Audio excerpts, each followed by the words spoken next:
Welcome to குட்டி சுட்டீஸ். Hello குட்டீஸ், இன்னைக்கு நம்ம பார்க்க போற கதை பாடம் கற்ற கரடி. ஒரு அடர்ந்த காட்டுல கரடி ஒன்று வாழ்ந்து வந்தது.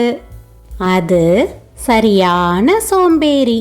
தினமும் சாப்பிட்டு தூங்குறத மட்டுமே வேலையா வச்சிருந்தது. கரடி வாழ்ந்துட்டு இருந்த குகைக்கு பக்கத்திலேயே எறும்பு கூட்டம் ஒன்றும் வாழ்ந்து வந்தது.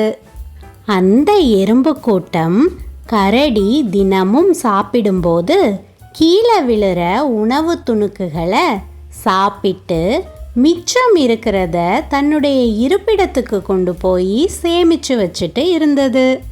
ஒரு நாள் அந்த எறும்பு கூட்டத்தோட தலைவன் சோம்பேறியான கரடிக்கு ஒரு நல்ல பாடம் புகட்டணும்னு நினைச்சது. இதோ பாருங்க நண்பர்களே, நாம தினமும் ஒரு கரடி கிட்ட இருந்து உணவு எடுத்துட்டு வரோமே, அந்த கரடிய நீங்க கவனிச்சிருக்கிறீங்களா? அந்த கரடி தினமும் வயிறு முட்டை சாப்பிட்டு நல்லா தூங்கிட்டு இருக்கு. வருங்காலத்துக்காக சேர்த்து வைக்கணுன்ற எண்ணமே அது கிட்ட இல்ல. நாம எல்லாம் எவ்வளவு சுறுசுறுப்பா வருங்காலத்துக்காக உணவை சேர்த்து வைக்கிறோம்.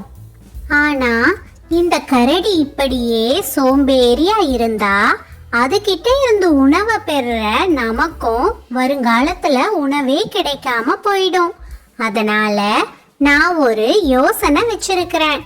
அந்த கரடிக்கு அதோட சோம்பேறித்தனத்தினால வருங்காலத்துல அது படப்போற கஷ்டத்தை பத்தி புரிய வைக்க போறேன்.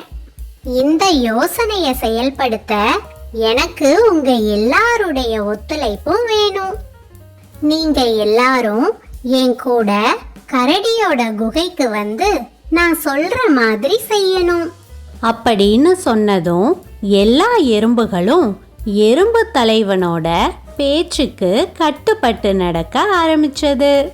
எறும்புகள் எல்லாம் ஒன்னா சேர்ந்து கரடியுடைய குகைக்கு போய் கரடிய சுத்தி நின்னுக்குச்சு. இதோ பாருங்க கரடியாரே, இன்னைக்கு ஒரு நாள் இந்த குகையை விட்டு நீங்க எங்கேயும் வெளியில போக முடியாது. அப்படி எங்களை மீறி போகணும்னு நினைச்சீங்கன்னா நாங்க எல்லாருமா சேர்ந்து உங்களை கடிச்சிடுவோம். இன்னைக்கு ஒரு நாள் குகைக்குள்ளேயே இருந்து நீங்க சேமிச்சு வச்சிருக்கிற உணவை சாப்பிட்டுக்கோங்க. நாளைக்கு வேணும்னா நாங்க உங்களை வெளியில விடுறோம். என்ன, குகைய விட்டு நான் வெளியில போக கூடாதா? ஆனா என்னோட குகையில உணவு பொருள் எதுவுமே இல்லையே. நான் வெளியில போனாதான் எனக்கான உணவை கொண்டு வர முடியும். தயவு செஞ்சு என்ன கொஞ்ச நேரம் வெளியில போக விடுங்க. நான் எனக்கான உணவை தேடி எடுத்துட்டு உடனே திரும்பி வந்துடுறேன். உணவை சேமிச்சு வைக்காதது உங்களோட தப்பு தானே. அதுக்கு நாங்க என்ன பண்ண முடியும்? நீங்க பட்டினி கிடந்தாலும் சரி, இன்னைக்கு இந்த குகையை விட்டு வெளியில போகவே கூடாது.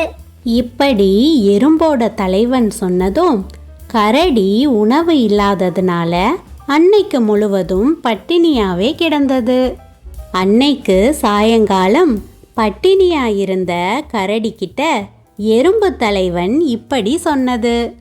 உங்களை இன்னைக்கு பட்டினி போட்டதுக்காக எங்க எல்லாரையும் மன்னிச்சிடுங்க கரடியாரே. நாங்க எதுக்காக அப்படி செஞ்சோம் தெரியுமா? நீங்க ரொம்ப சோம்பேறியா இருக்கிறதால வருங்காலத்துக்குன்னு எந்த உணவையும் சேர்த்து வைக்கிறதே இல்ல. இன்னும் கொஞ்ச நாள்ல மழைக்காலம் வரப்போகுது. அப்போ நீங்களே நினைச்சாலும் வெளியில போய் உணவு தேட முடியாது. நீங்க சோம்பேறியா இருக்காம தினமும் சுறுசுறுப்பா வெளியில போய் வருங்காலத்துக்காகவும் நிறைய உணவுகளை சேமிச்சு வச்சிட்டீங்கன்னா மழை காலத்துல அது உங்களுக்கு உதவியா இருக்கும். நீங்க சாப்பிடும்போது கீழே சிந்துற உணவு துணுக்குகளை தான் நாங்க சாப்பிடுறோம். வருங்காலத்துக்கும் சேர்த்து வைக்கிறோம். நீங்க இப்படி சோம்பேறியா உணவை சேர்த்து வைக்காம இருந்தீங்கன்னா உங்களுக்கும் வருங்காலத்துல உணவு கிடைக்காது. உங்களை நம்பி இருக்கிற எங்களுக்கும் உணவு கிடைக்காது. இவ்வளவு நாள் உங்களோட புண்ணியத்தால தான் நாங்களும் வயிறார சாப்பிட்டுட்டு இருந்தோம். அந்த நன்றி கடனுக்காக நீங்க வருங்காலத்துல கஷ்டப்படக்கூடாதுன்ற ஒரே காரணத்துக்காக தான் நாங்க இன்னைக்கு உங்களை வெளியில போக விடாம பட்டினி போட்டோம்.